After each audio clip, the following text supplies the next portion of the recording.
America में इक़्तिदार हासिल करने की जंग आखिरी मरहले में है। सदारती इंतखाबात में सिर्फ एक रोज़ बाकी है। 9 करोड़ 32 लाख से ज़ायद अफराद पहले ही अर्ली वोटिंग के जरिए वोट कास्ट कर चुके हैं। इलेक्शन में रिकॉर्ड टर्नआउट मुतवक्के है। 2016 के इलेक्शन में वोटर्स का टर्नआउट था 67.6 और ट्रंप और जो बाइडन की जानिब से एक दूसरे पर बरतरी हासिल करने के लिए एड़ी चोटी का जोर लगाया जा रहा है, एक दूसरे पर इल्ज़ामात लगाए जा रहे हैं और हुकूमत में आने के बाद के लाएअमल का ऐलान किया जा रहा है। कौन होगा मुस्तकबिल में अमेरिका का नया सदर, इलेक्शन मुहिम में किस उम्मीदवार का पलड़ा भारी है और अब तक सूरत हाल क्या है, इस हवाले से हम बात करेंगे। हमारे साथ मौजूद हैं वाशिंगटन से रेहान सैयद और न्यूयॉर्क से मुअव्विज़ सिद्दीकी। अस्सलाम वालेकुम, आप दोनों का बहुत शुक्रिया प्रोग्राम में वक्त देने के लिए। रेहान, पहले आपकी तरफ आऊँगा, क्या सूरत हाल है आपकी तरफ और आपको क्या नजर आ रहा है कि किसका पलड़ा भारी है? जी देखिए, आज हमने पूरा वाशिंगटन का भी विजिट किया, जो इंतखाबी गहमा गहमी है उसको देखने की कोशिश की, लेकिन कोरोना की वजह से तो ऐसी गहमा गहमी नहीं है जैसे कि बेशतर इलेक्शंस में बताया जाता है कि यहाँ होती है, क्योंकि अब ज्यादातर काम जो है वो सोशल मीडिया के जरिए इंतखाबी मुहिम चलाई जा रही है, वर्चुअल सिलसिलों का जो है वो आगाज किया जा रहा है। और आज जब मैं व्हाइट हाउस गया तो उधर भी कोई इतनी ज्यादा बड़ी तादाद में लोग जो है वो नहीं थे। जो अमूमन जो व्हाइट हाउस के सामने का एरिया है उधर बड़ी तादाद में लोग होते हैं, लेकिन आज उधर भी इतने ज्यादा लोग नजर नहीं आए। लेकिन जो अर्ली वोटिंग है उसमें लोग अपने वोट कास्ट कर रहे हैं, डाक के जरिए जो है वो वोट जो है वो कास्ट किए गए हैं। और जो पोल्स बताते हैं वो तो यही कह रहे हैं कि 7 पॉइंट्स की जो बढ़तरी हासिल है जो बाइडन को, लेकिन ये जो स्विंग स्टेट्स हैं उनका किरदार बहुत ज्यादा अहम है। जैसे कि आपको पता है कि यहाँ अमेरिका में जो है वो इलेक्टोरल जो है वो ज्यादा उसका सबसे मेन किरदार होता है और 580 में से 270 इलेक्टोरल कॉलेज जिसके पास होता है वही जो है सदर बनता है। अब देखते हैं कि इलेक्शन के दिन पर ही पता चलेगा सही मायनों में कि कौन जीता है, लेकिन इस वक्त जो पोजीशन है वो एक दोनों के दरमियान एक सख्त है। कहा यही जा रहा है कि जो 7 पॉइंट्स हैं उसका इजाफा है बाइडन को, लेकिन ट्रंप भी कुछ कर सकते हैं और जो स्विंग स्टेट्स हैं उनका किरदार सबसे अहम है। ठीक है, अच्छा, हम मुअव्विज़ साहब की तरफ से आते हैं। मुअव्विज़ साहब, रैलियां चल रही हैं, एक दूसरे पर इल्ज़ामात भी लग रहे हैं, टर्नआउट इस मरतबा काफ़ी ज़्यादा है, उसकी आपको क्या वजह नज़र आती है कि इतना ज़्यादा टर्नआउट कैसे है, क्यों है? देखिए, बुनियादी तौर पे जहां तक रैली की बात की, वाशिंगटन में तो शायद जहां ये फैसले होने वहां खामोशी है, लेकिन आज न्यूयॉर्क में दिन भर रैलियां चलती रही। आज तकरीबन हजारों गाड़ियों पर मुश्तमिल यहूदी ग्रुप ने भी डोनाल्ड ट्रंप के हक में रैली निकाली। दूसरी तरफ जो है अफ्रीकन ने डोनाल्ड ट्रंप के खिलाफ रैली निकाली। अच्छा, जो आप यहाँ थोड़ा न्यूयॉर्क में गहमा गहमाई नजर आती है, लेकिन जो आपने बताया टर्नआउट का, तो इसका तो वादे बात यह है कि देखिए इतना ज्यादा इस वक्त मामला एक दूसरे के खिलाफ हो चुका है और जो यानी दोनों के हामी इस कदर वार्म अप हो चुके हैं कि दोनों वोट डाल रहे हैं। और कहा यह जा रहा है, देखिए ये 250 साल की जमहूरी तारीख का सबसे अहम इलेक्शन करार दिया जा रहा है। यानी आज जो है वो CNN की भी लीड है कि this could be the most important election of lifetime. So आप इससे अंदाजा लगा लें कि जब आप हम लोग एक हिस्ट्री का हिस्सा बनने जा रहे हैं तो उस लिहाज से एक जब गर्मा गर्मी होती है, जब मामलात होते हैं तो उसमें वोटर चारों तरफ से निकल पड़ते हैं। जैसे आपने पिछले इलेक्शन में भी देखा होगा कि वहां जब मुकाबला हुआ तो नौजवान वोटर्स निकले। इसी तरीके से पिछले साल वोटर्स निकले थे, लेकिन बहुत ज्यादा टर्नआउट था, लेकिन इसलिए इतना नहीं था कि लोग ज्यादा हिलरी क्लिंटन को नौजवान पसंद नहीं कर रहे थे। लेकिन इस वक्त डोनाल्ड ट्रंप के जो 4 साल थे उन्होंने उस तरफ के लोगों को भी मजबूर कर दिया है कि वो बाहर निकले। अच्छा, ये भी पॉसिबिलिटी है कि देखिए जो सेफ स्टेट्स हैं उसमें जितने भी वोट पड़ जाए, अब न्यूयॉर्क है, न्यूयॉर्क में अगर पिछली मतलब 60% पड़े थे, अगर यहाँ 100% भी पड़ जाए तो डेमोक्रेट के जीतने के चांसेस होते हैं। मसला सिर्फ जैसे हमारे पहले मेहमान ने कहा कि स्विंग स्टेट्स का वो मसला है। जी, अच्छा, हम अगर स्विंग स्टेट्स की बात कर रहे हैं तो पेनिसिल्वेनिया एक ऐसी स्टेट है जहाँ पे बाइडन साहब पैदा हुए हैं और उस स्टेट में जीतना उनके लिए जो है वो बड़ा ज़रूरी है। अगर हम इस वक्त की सूरत हाल देखेंगे जी, 270 जो हैं वो उन्होंने इलेक्टोरल वोट्स हासिल करने हैं, तो आपको क्या लगता है कि ये जो इस वक्त की सूरत हाल है जिसमें उनको 7 पॉइंट्स की लीड भी हासिल है, तो ऐसा नहीं है कि डोनाल्ड ट्रंप जो है वो एक अंडरडॉग साबित होकर और दोबारा से आगे आए जैसे उन्होंने पिछली मरतबा किया था?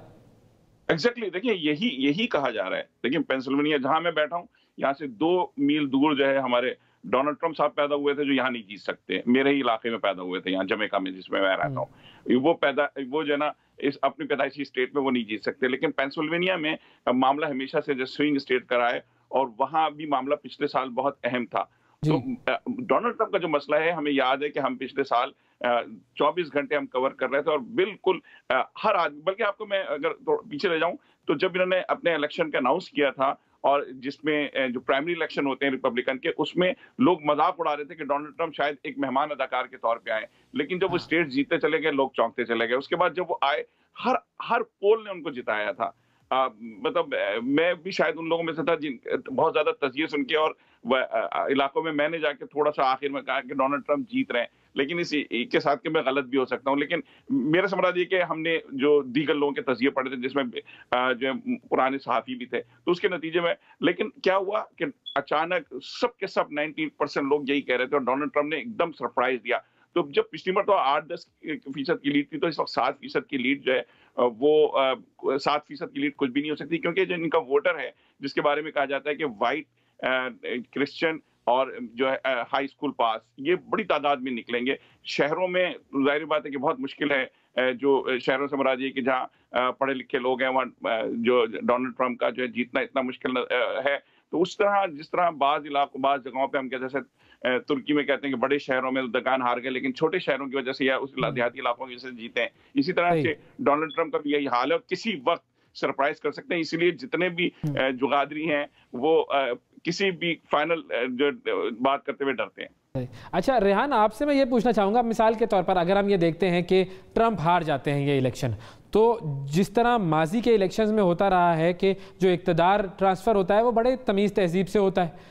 पाकिस्तान में आपको पता है, आपने तो यहाँ पर बड़ा जो है वो इलेक्शंस भी कवर किए, तो यहाँ पर जो है वो शोर शराबा होता है, इल्ज़ामात लगाए जाते हैं धांधली के। इस मरतबा अगर ट्रंप हारते हैं तो वो ज़रा सूरत हाल कुछ गंभीर बना देंगे, वो ज़रा कुछ आपको लगता है कोई फड्डा वड्डा होगा?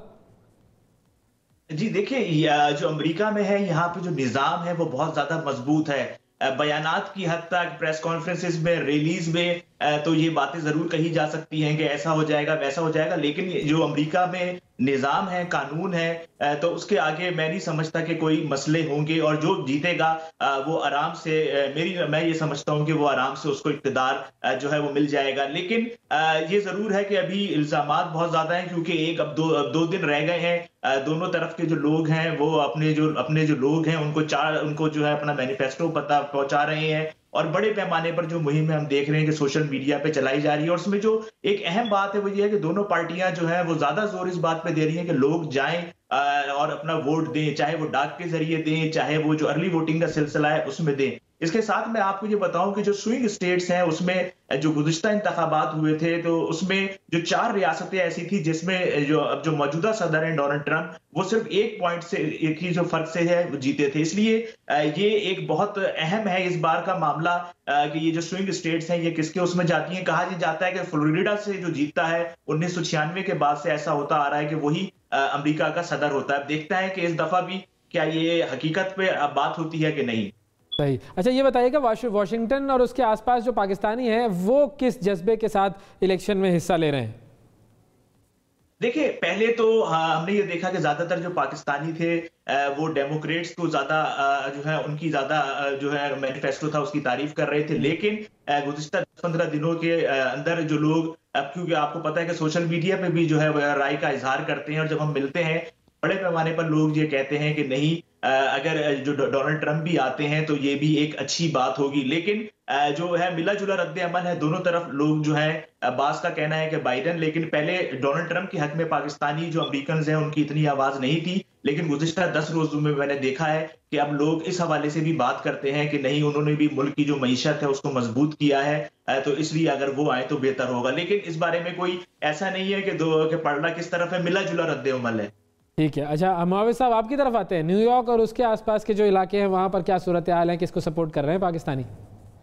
देखिए, यहाँ तो ज़्यादातर डेमोक्रेट को कर रहे हैं, लेकिन कुछ लोगों ने, पाकिस्तानियों ने बाकायदा जो ट्रंप के लिए अपनी ऑर्गेनाइजेशन भी बनाई है और साजिद तारड़ साहब के निगरानी में जो बहुत मशहूर हो चुके हैं डोनाल्ड ट्रंप की हिमायत के हवाले से, वो वाशिंगटन में रहते हैं। लेकिन यहाँ भी हमारे कुछ तहरीक इंसाफ के दोस्त हैं, और उन्होंने जो है वो, क्योंकि वो ये समझते हैं कि पाकिस्तान के लिए, पूरी तहरीक इंसाफ नहीं बल्कि एक ग्रुप है जो वही समझता है कि पाकिस्तान के लिए जो है डोनाल्ड ट्रंप बेहतर है, तो उस हवाले से वो सपोर्ट कर रहे हैं। बाकायदा पोस्टर्स जो है, जो यहाँ के एक्स प्रेसिडेंट हैं, बाकायदा पोस्टर्स वगैरह उनके लगाए गए हैं। और उनका बस नहीं चल रहा कि वो उस दिन जो है वो गाड़ियां भी लेके चले। लेकिन जैसे कल हम एक महफिल में बैठे थे तो वहाँ मतलब 50% राय हो रही थी, तो उसमें एक बड़ी मजेदार बात है कि मैंने दो इत्तेफाक से पुलिस वाले थे, पुलिस बड़े आला अहदेदारान न्यूयॉर्क पुलिस में, मुसलमान और पाकिस्तानी, तो एक ट्रम्प की हिमायत कर रहे थे और दूसरी जो है वो जो बाइडेन की। तो मैंने कहा कि ट्रम्प जो है वो पुलिस वालों के लिए तो बहुत अच्छा है क्योंकि वो पुलिस वालों के हक में बात कर रहा है। तो उन्होंने कहा कि एक पुलिस वाले ने कहा, जनाब मैं 8 घंटे पुलिस वाला हूं और 16 घंटे सिविलियन, तो मैं एक सिविलियन के हिसाब से सोचता हूं कि डोनाल्ड ट्रम्प मेरे लिए ठीक नहीं है। तो ये मिला जुला है, लेकिन ज्यादातर अक्सरियत जो है वो जो बाइडेन के साथ है। ठीक है जी, बहुत शुक्रिया अदा करेंगे आप दोनों का वक्त दिया आपने। अब देखते हैं कि अमेरिका के इस सदारती इंतखाब का नतीजा क्या आता है।